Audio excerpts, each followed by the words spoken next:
Welcome back, I'm Rachel Hopkins and I'm joined by Margaret Everson, Director for Wales Bus Users Cymru. Hello Margaret, thank you for coming in and joining us today. My pleasure. So first of all, tell us a little bit about Bus Users Cymru. Bus Users Cymru is part of it's a Welsh-funded organisation, and we're paid to be the bus passenger representative for Wales. The railways have and passengers have always had their own watchdog, a statutory body funded by Department for Transport in England, and since 2001, Bus Users Cymru has been the Welsh government-funded bus passenger representation in Wales. And what sort of job role is it that you do? What is it that you do from a day-to-day basis? Day-to-day, we handle complaints. We run events out in the field all over Wales. We don't just concentrate on South Wales. We're all over Wales. If there are any bus cuts or any changes or new services or getting rid of other services or punctuality problems, we'll run an event in the area.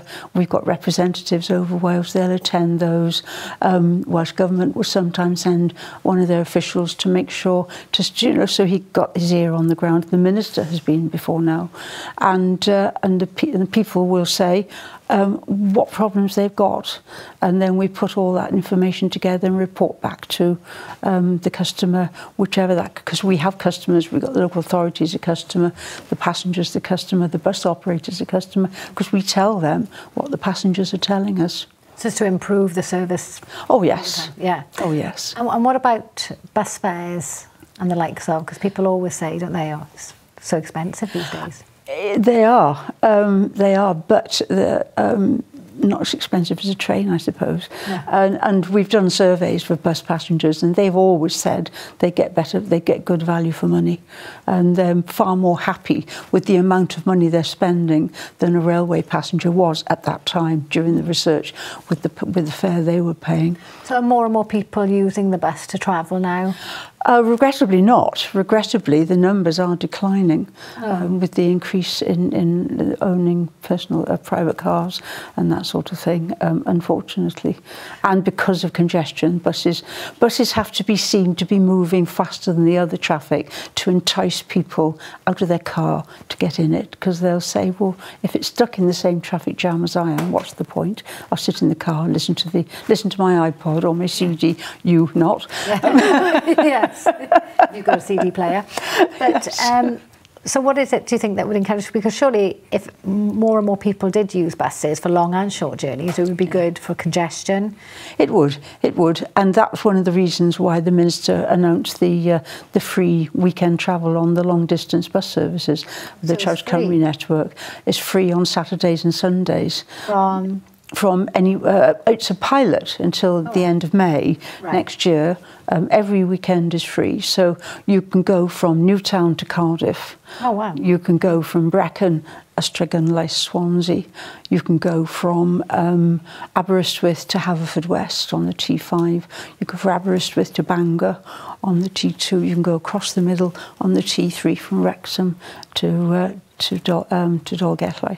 And how would people find out where to pick the buses up, and where's the bus stop? It's got its own website, and all the local the operator that you already know will be running the service. First Cymru run from Aberystwyth to Carmarthen, and First Cymru also run from Aberystwyth through to Cardiff. That's so convenient, because the children are off on the weekend. Is there anybody that can get on this bus? Anybody, yes. Concessionary fare holders can travel for free of charge anyway. Yes. But this is a pilot, and if you can encourage people to get on the bus and try it, often you can convert people. And while they're on the bus, they're not in their car. No, and of course people may want to sit in traffic in their own car, but it's easy to chat and sort of relax on the bus.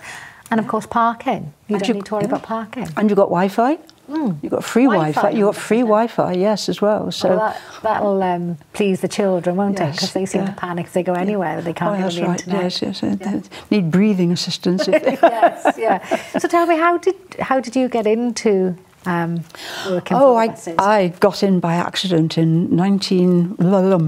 and I decided it was time to go back to work after my daughter was 2.5. I thought, right, it's time to go back, get a proper job.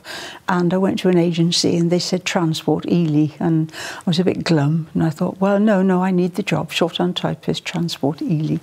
And when I said yes, they then got an interview sorted, and I found out it was Western Welsh Bus Omnibus.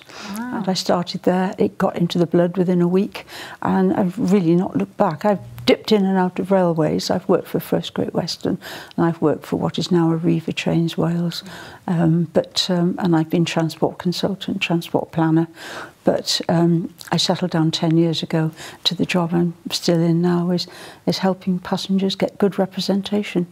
Was it easy to get a job at that time? I mean, these days unemployment is better, they say, but... Yes. Well, I've been through, I mean, you know, because I'm sort of more advanced in my career than a lot of people, so I've been through it all. I started off saying, oh, well, are you about to get married?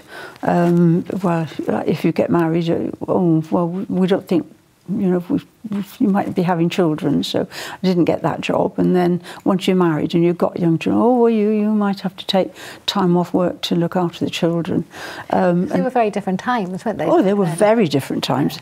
And then I managed to get a period of stability when it was obvious my children were older and they got through the mumps, measles and chickenpox age. And then I went for a job. I was a bit more mature. And the gentleman that interviewed me, he said, oh, yes, well, and he said, do you have elderly parents you might have to take time off to look after? Gosh. So that was the end. Yeah. I couldn't believe it. Yeah. I said, my elderly parents currently are driving in a motorhome across the middle of Greece they're going to Halkidiki by road and driving themselves. Most people fly, they're driving. Yeah. So I said, I think this interview needs to come to an end, doesn't it?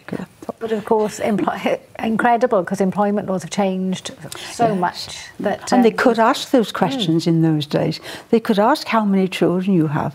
A colleague I had many, many years ago, she lied. She said she had 2 children. They said, well, all right. She had 7. Gosh. And she was there 4 years before she admitted she had the 7 children. Gosh.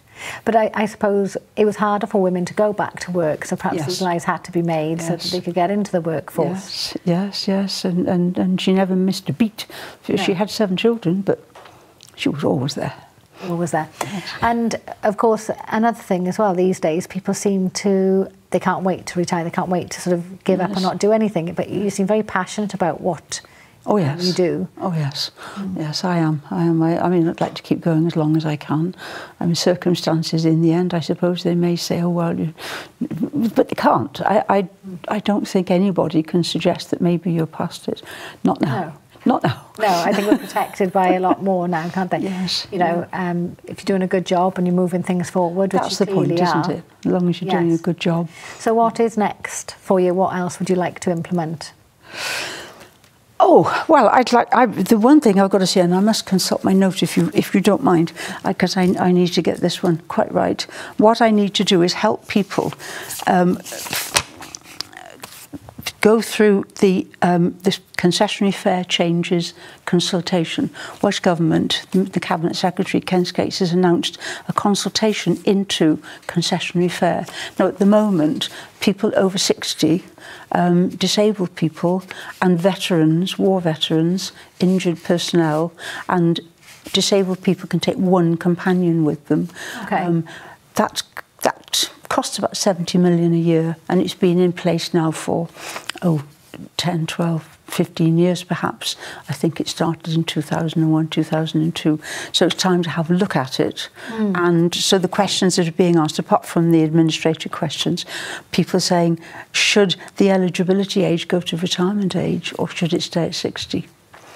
I don't know, it'd be nice that 60 people are allowed to have. There's an argument. It doesn't matter what age you are. If it gets you out of your car, that's a good thing. Exactly, yes. So, well, Margaret, thank you for coming on and chatting to us. We hope to see you again soon. Yep, and good luck with that. Thank you today to all our guests for joining us. And thank you to everybody at home and online for tuning in. We'll see you all tomorrow. Goodbye now.